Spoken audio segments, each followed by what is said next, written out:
Student, I am Gopi Kumar Srivastav and this is my third video of chapter number 6 production function of microeconomics class 11. In this video we discuss about the law of variable proportion. हम लोग इसके बारे में discuss करेंगे कि हमारा ये law of variable proportion क्या है। देखिए, ये प्रोडक्शन फंक्शन का सबसे ज़्यादा इंपॉर्टेंट क्वेश्चन है और आप देख सकते हैं ये हर साल रिपीट होता है, चाहे 2017 हो, 18 हो, 19 हो, 20 हो, हर साल इस तरह का क्वेश्चन जो है आते रहता है। ठीक है,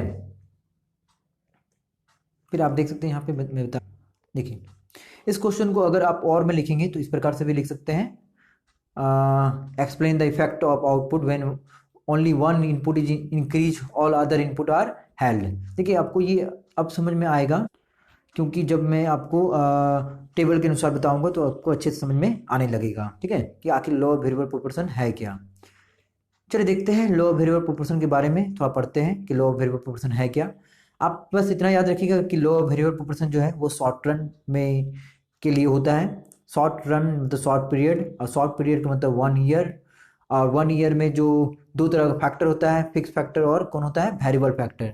तो हमारा फिक्स फैक्टर इसमें शॉर्ट रन में नहीं बदलता है, वेरिएबल फैक्टर चेंज होता है। मतलब लॉ ऑफ वेरिएबल प्रोपोर्शन बिल्कुल शॉर्ट रन पीरियड का एक फंक्शन है और उसमें फिक्स फैक्टर चेंज नहीं होता है, वेरिएबल फैक्टर क्या होता है, चेंज होता है। मतलब लैंड एंड बिल्डिंग चेंज नहीं होगा और आपका जो वेरिएबल फैक्टर है जैसे लेबर हो गया या रॉ मटेरियल हो गया या इलेक्ट्रिसिटी हो गया या फ्यूल हो गया, ये सब चीज़ें बदल सकती हैं। चलिए देखते समझते हैं। Law of variable proportion is the function of short run production function. बिल्कुल ये शॉर्ट रन प्रोडक्शन फंक्शन का फंक्शन है। In this law some factor are fixed, जैसे कि मैंने कहा था, जैसे लैंड फिक्स होता है and variable factor, some factor are fix and some are variable. कुछ फैक्टर फिक्स रहेगा, कुछ क्या होगा, वेरिएबल रहेगा। The proportion between the fix and variable changes. जो प्रोपोर्शन होगा हमेशा चेंज होगा। जैसे मान लीजिए लैंड है और लेबर है, लैंड और लेबर। लैंड मेरा बिल्कुल मान लीजिए एक ही लैंड होगा, एक एकड़ का मेरा मान लीजिए लैंड है, उसमें मैंने एक लेबर लगा कर रखा है। फिर मान लीजिए उसी लैंड पे, एक ही लैंड पे आप 2 लेबर भी लगा सकते हैं, एक ही लैंड पे आप 3 लेबर भी लगा सकते हैं, एक ही लैंड पे तो आप 4 लेबर भी लगा सकते हैं, आप 100 लेबर भी लगा सकते हैं। मतलब यहाँ पे ये कहा जा रहा है कि जो है ना, लैंड का जो प्रोपोर्शन है ये फिक्स ही रहेगा, इसीलिए इसको फिक्स फैक्टर बोलते हैं और लेबर को हम लोग वेरिएबल फैक्टर बोलते हैं। मतलब एक फैक्टर बदलेगा और एक फैक्टर क्या होगा, बदलेगा नहीं। बस यहाँ पे ये समझिएगा कि जो प्रोपोर्शन है, प्रोपोर्शन मतलब जो रेशियो बन रहा है, देखिए 1:1, 1:2, 1:3, तो इस तरह से फिक्स फैक्टर और वेरिएबल फैक्टर में जो प्रोपोर्शन है उसमें आपका फिक्स फैक्टर चेंज नहीं हो रहा है, वेरिएबल फैक्टर चेंज हो रहा है, तो हमारा प्रोपोर्शन हमेशा क्या हो रहा है, बदलते जा रहा है, 1:1, 1:2, 1:3। तो ये प्रोपोर्शन जो बन रहा है इसको आप रेशियो भी कह सकते हैं, इसलिए इसका नाम रखा गया लॉ ऑफ वेरिएबल प्रोपोर्शन। क्योंकि सम फैक्टर फिक्स और कुछ चेंज होता है और कुछ चेंज नहीं होता है, तो वेरिएबल फैक्टर चेंज करने के कारण इसका नाम पड़ गया लॉ ऑफ वेरिएबल प्रोपोर्शन। देखिए प्रोपोर्शन का मतलब होता है चेंजेज, अब वेरिएबल मतलब कि सिर्फ रॉ मटेरियल बदल रहा है, फिक्स फैक्टर नहीं बदल रहा है। इसका बहुत सारा नाम है, जैसे आप इसको it is also called known as law of return, इसे आप लॉ ऑफ रिटर्न कह सकते हैं, आप law of return to factor कह सकते हैं, रिटर्न टू फैक्टर कह सकते हैं, बहुत सारा नाम है, तो आप इसे अच्छे से ध्यान रखें। According to this law the total production, जो भी इस लॉ के अनुसार जो टोटल प्रोडक्शन होता है वो पहले बढ़ता है। चलिए इसको ये जो टॉपिक है इसको आपको टेबल से समझाते हैं, तब आपको ये चीज़ अच्छे से और भी अच्छे से समझ में आएगा। चलिए हमारे पास जो टेबल है उस पर हम लोग आ जाते हैं। अब इस टेबल को आप देखिए अच्छे से, इसी पे सारा मीनिंग बसा हुआ है इस टॉपिक का, इस क्वेश्चन का। देखिए लॉ ऑफ वेरिएबल प्रोपोर्शन को मैंने दिखाया यहाँ पे, फिक्स फैक्टर और वेरिएबल फैक्टर लेकर, टीपी है, एपी है, एमपी है और यहाँ पे फेजेज है। आप अगर फिक्स फैक्टर को और देखेंगे तो अब मैंने यहाँ पे लैंड को दिखाया है, जो एकड़ में है, 1 एकड़ का लैंड है और वो एकदम फिक्स ही रहेगा, कभी चेंज नहीं होगा। जबकि अगर वेरिएबल फैक्टर में देखेंगे तो मैंने लेबर को दिखाया 1 से लेकर 6 तक। हर लेबर ने, जैसे कि पहला लेबर ने 10 यूनिट को प्रोड्यूस किया, दूसरा लेबर ने 30 यूनिट को प्रोड्यूस किया, तीसरा ने 45, 40, 55, 52, 52, 48, इस तरह से डिफरेंट अलग अलग लेबर बढ़ाने से अलग अलग कमोडिटी हमको प्रोड्यूस होते चला गया है। और टीपी का मतलब होता है कितने लेबर ने कितना प्रोड्यूस किया है, और अगर एपी की बात करें तो एपी क्या करता है, एवरेज बताता है टीपी और एपी का। जैसे कि अगर आपको यहाँ पे एवरेज निकालना है तो आप बिल्कुल क्या करेंगे, 10 को 1 से डिवाइड कर दें वेरिएबल फैक्टर से तो आपका 10 आ जाएगा, फिर 30 को 2 से डिवाइड कर देंगे तो 15 आ जाएगा। तो इस प्रकार से आप इसका एवरेज टीपी से निकाल सकते हैं। और एमपी मतलब होता है मार्जिनल प्रोडक्ट, जो टीपी पे ही निर्भर होता है। पहला जितना है आप लिख दीजिए, क्योंकि पहला लेबर ने 10 बनाया तो 10 कैपेसिटी है, फिर दूसरा लेबर लगाने पे आपका प्रोडक्शन 10 से 30 हो गया, मतलब 20 और बढ़ गया। मार्जिनल हमेशा ये बताता है कि लेबर चेंज करने पे आपका प्रोडक्शन किस प्रकार से चेंज हो रहा है, तो वो मार्जिनल है। ठीक है, तो इस प्रकार से अगर आप देखेंगे तो यहाँ पे आपको 3 फेज देखने मिलेगा। पहला फेज में आपको देखने मिलेगा यहाँ पे कि आपका जो प्रोडक्शन है वो इंक्रीज कर रहा है, तो इसे हम लोग इंक्रीजिंग रिटर्न टू फैक्टर कहते हैं। जैसे आप यहाँ देख सकते हैं 10 से 30 गया है, 10 से 20 गया है, 10 से 15 गया है। ये पहला फेज में जो 1 से 2 लेवल लगा है उसमें सभी का सभी, चाहे टीपी कहिए, एमपी कहिए या एपी कहिए, तीनों बढ़ रहा है। फिर दूसरा में देखेंगे तो आपका एपी टीपी बढ़ रहा है, एमपी घट रहा है और साथ में एपी भी घट रहा है, इसीलिए इसे डिक्रीजिंग रिटर्न टू फैक्टर कहते हैं। और तीसरा अगर बढ़ेंगे तो हमारा एपी टीपी घटने लगा है, और आप देख सकते हैं यहाँ पे एमपी भी घट ही रहा है, एमपी यहाँ पे घट ही रहा है और एपी भी आपको घट ही रहा है। मतलब कि यहाँ पे एक नेगेटिव चलने के कारण इसका यहाँ पे कह दिए हम लोग इसको नेगेटिव रिटर्न टू फैक्टर।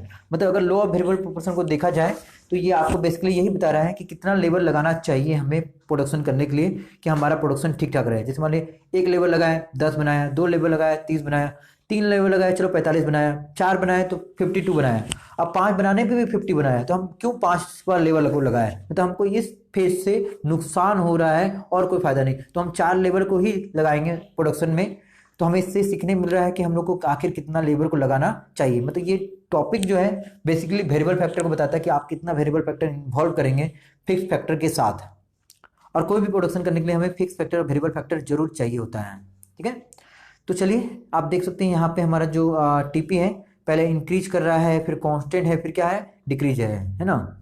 चलिए वापस आते हैं हम लोग, अब इस चीज़ को आप अच्छे से समझ सकते हैं। अकॉर्डिंग टू दिस लॉ, इस लॉ के अनुसार टीपी सबसे पहले आपका इंक्रीज करेगा इंक्रीजिंग विद इंक्रीजिंग रेट, मतलब होता है बहुत तेजी से इंक्रीज करेगा, फिर भी बाद में भी इंक्रीज करेगा थोड़ा सा घटते हुए रेट से, और लास्ट में फाइनली वो क्या करेगा डिक्लाइन हो जाएगा। डिक्लाइन मतलब वो घटने लगेगा। आप जैसे यहाँ देख सकते हैं, देखिए टीपी को, टीपी है आपका ये टीपी है। देखिए सबसे पहले ये बढ़ रहा है बहुत तेजी से, 10 से 30 चला गया बहुत तेजी से, मतलब इंक्रीज तो कर रहा है बहुत तेजी से कर रहा है, पर यहाँ पे भी इंक्रीज कर रहा है पर उतने तेजी से नहीं, और लास्ट में देखेंगे डिक्लाइन हो गया। मतलब टीपी क्या होता है, तो उसका नेचर होता है increases with increasing rate, increases with diminishing rate, फिर नेगेटिव मतलब डिमिनिश करने लगता है वो। ठीक है, तो यही यहाँ पे बताया गया है। अब यहाँ पे कहा गया है कि this pages can be shown with the help of table and diagram, जो कि मैंने यहाँ पे दिखाया है। और उसके बाद यहाँ पे और भी नोट्स लिखा हुआ है जिसको उतना आप लिखने की जरूरत नहीं, देखिए मैंने इसको काट दिया है, आप इसको हटा सकते हैं, पर इसका अगर डायग्राम को दिखना आपको समझना बहुत जरूरी है, आखिर इसका डायग्राम किस प्रकार से किया है। देखिए टीपी क्या हो रहा है, पहले इंक्रीज कर रहा है, फिर वो कॉन्स्टेंट हुआ, फिर डिक्रीज किया, उस तरह से ये टीपी चला जाएगा। एमपी देखेंगे तो पहले बढ़ा फिर आपका नेगेटिव चला गया, आप यहाँ पे भी देख सकते हैं टेबल में, जिस प्रकार का टेबल बना है उस तरह का ही आपका डायग्राम है। आप टेबल में देख सकते हैं कि हमारा एमपी जो है घटते घटते नेगेटिव चला गया, उसी चीज़ को मैंने यहाँ डायग्राम के अनुसार भी दिखाया है। ठीक है, और पहले बढ़ा फिर घट गया फिर नेगेटिव चला गया। नेगेटिव का मतलब क्या होता है, अगर इस लाइन को क्रॉस करके नीचे चला जाता है तो वो नेगेटिव चला जाता है।